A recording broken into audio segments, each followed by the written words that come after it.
बारिश में भूखा बिल्ली का बच्चा। एक गांव में बहुत तेज बारिश हो रही थी। बारिश में एक बिल्ली का बच्चा भीगते हुए इधर उधर जगह ढूंढता है बारिश से बचने के लिए। उसे एक जगह तो मिल जाती है, लेकिन भूख से उसका बहुत बुरा हाल हुआ होता है। लड़की अपने खेत से घर की तरफ जा रही होती है बारिश में भीगते हुए। तभी उसकी नज़र उस बिल्ली के बच्चे पर पड़ती है।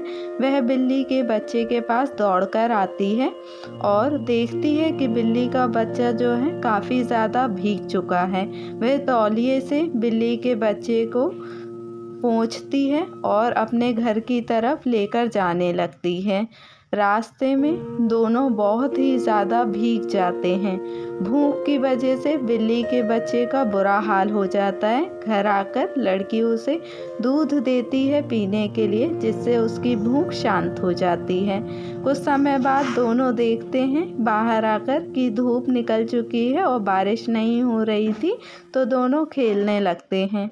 अब रात को बिल्ली का बच्चा लड़की के पास ही सो जाता है और दोनों साथ में खुशी खुशी रहने लगते हैं। Please like, share and subscribe to my channel.